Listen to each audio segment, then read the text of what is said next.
And a very good Wednesday morning to you from Manchester, which today, a dull, nondescript, damp kind of April morning today. But hey, what can you expect?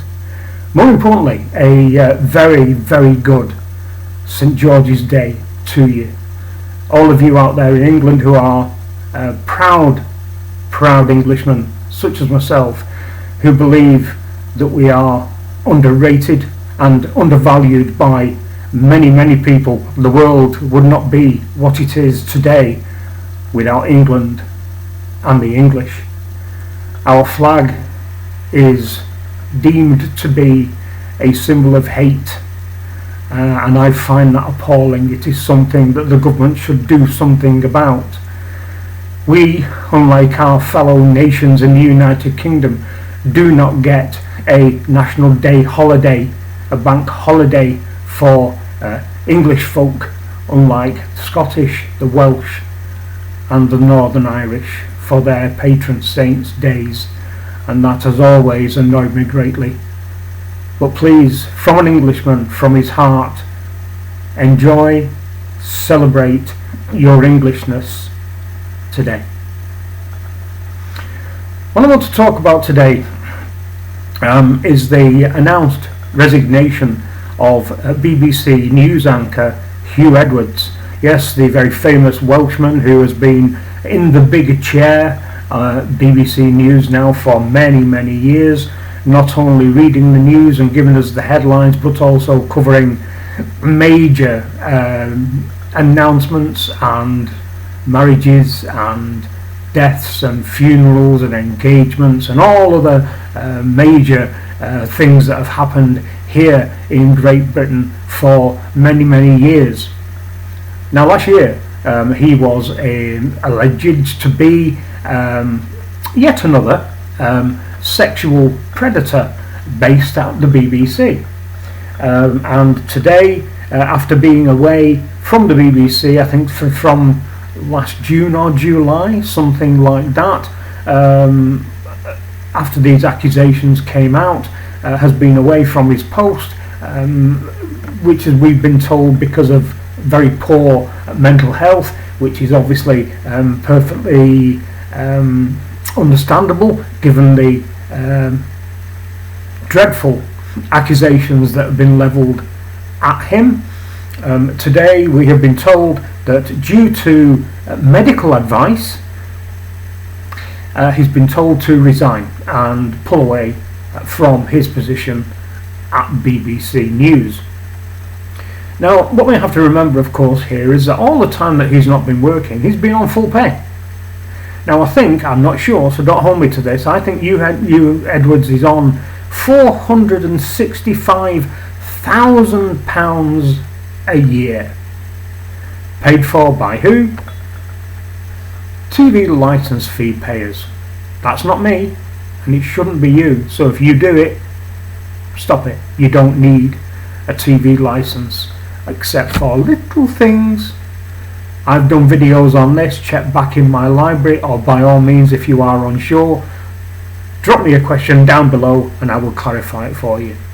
So whilst he's not been working, he's been at home lavishing in the love and the care of his family, and whilst probably the accusations have gone on as far as investigation are concerned, he's being paid quite handsomely for that. And now he's resigning and pulling away, and I'm sure that there is some form of gold-plated pension awaiting him once that he is no longer employed by the biased bullshit corporation. Now, you bear in mind here that he's just the latest one in a long line of people at the BBC who have been accused, and some found guilty of, some post-mortem found guilty of being a sexual offender. Now, you bear in mind, you've got to be very careful here on YouTube. You've got to say allegedly until something comes out in court and investigations are carried out. So the names I will give, I have information online here about people who've been tried for these things, and some found guilty, some not. So I'll just say allegedly as an umbrella term. So the latest one, of course, Hugh Edwards announced today that he's resigning. It all came out last year. Of course, we're all aware of Jimmy Savile. Jimmy Savile, covered up by the Bias Bullshit Corporation for decades. I mean, I was born in 1960. I remember Jimmy Savile always being there. He was always on television. He was always on radio. He was always doing something. And it is believed that the upper echelons of management at the BBC knew full well what he was up to and covered it up for the decades that he was there. Of course, somebody else who I always found him to be a perfectly wonderful guy, and I hold my hand up on this, and I was shocked when it came out because I used to love him as an entertainer and as a personality on BBC, Rolf Harris. Rolf Harris has ended up in prison for the self-same kind of allegations that were made, and he was put in prison, and I always found that very difficult to believe, but you can only go off the evidence that was put forward, and he was indeed found guilty.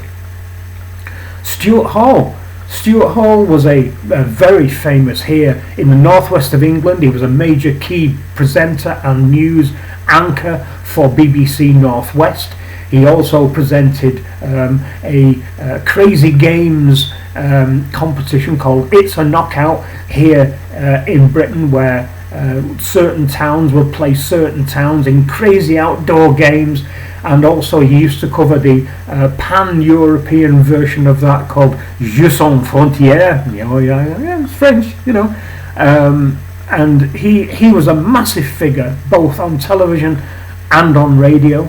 I kind of knew Stuart Hall a little bit because many moons ago, back in the early 80s, to earn a little bit of extra cash, I worked in a petrol station, and every Friday evening Mr. Hall would pop in his TVR sports car to put petrol in his car, and I found him absolutely delightful to deal with on a regular basis, and quite a lot of the time he would pay for his petrol and drop me a little tip for service, and I thought that was wonderful. But it just goes to show, you never know. You just never know.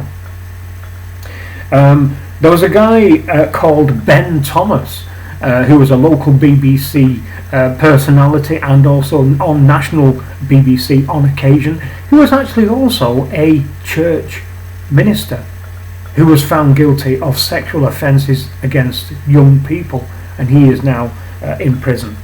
An ex-BBC Radio 1 breakfast show presenter, a gentleman called Mark Page, was jailed after trying to arrange sex dates with children.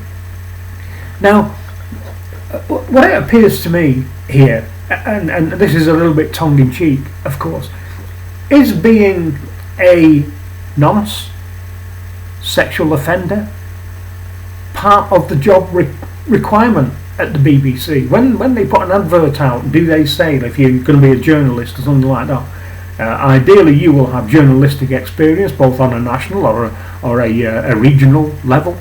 You will have an interest in politics, both national and international, and you will also, it will help indeed if you have nonce tendencies, because we find that people with nonce tendencies tend to move up the ranks fairly quickly and will get along quite well with senior management. Is that on the adverts? Because it wouldn't surprise me if it was, because if you look at BBC Joe adverts these days, which in my opinion are illegal, and I will tell you why, they tend to specify that those of a white, indigenous background, people like myself, who I've got a little axe to grind here, or not an axe to grind, a little penchant, a preference for the BBC. Previously in my life I've worked on radio, and I was trained by the BBC. But now if you see a job for the BBC, quite a lot of the time you cannot apply if you are a white man, white woman. If you're kind of a British national, they don't particularly want you. If you are of a BAME background, you are more likely to get accepted to make an application and indeed get an interview.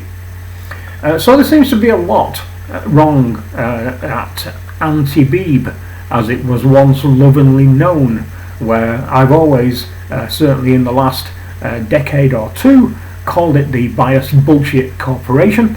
And it just seems to me that this is the latest thing with Hugh Edwards. I'm fairly sure that over the next 10 years or so, more and more people will be brought to the fore, either as they're getting very, very old, or maybe even when their life has passed them by.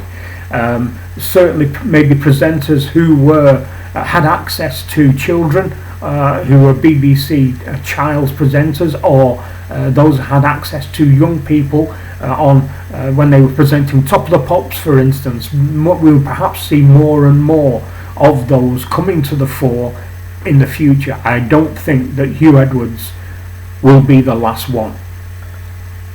Anyway, let me know what your thoughts are about this. Let me know whether you still pay your TV tax. Let me know. And knowing this today, and knowing everything else that's happened in the past with Savile and Rolf Harris, etc., why do you pay your license fee? I don't. You are funding an organisation that do not offer a very good service these days, but harbour and shelter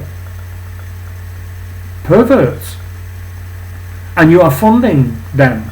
And Hugh Edwards being the latest one, allegedly these heinous crimes, still on full pay, over £400,000 a year, partly coming out of your pocket. Why are you funding this? Think about that before you shell out your new £169 a year, or whatever it is now, next time. Just think twice before you do that once.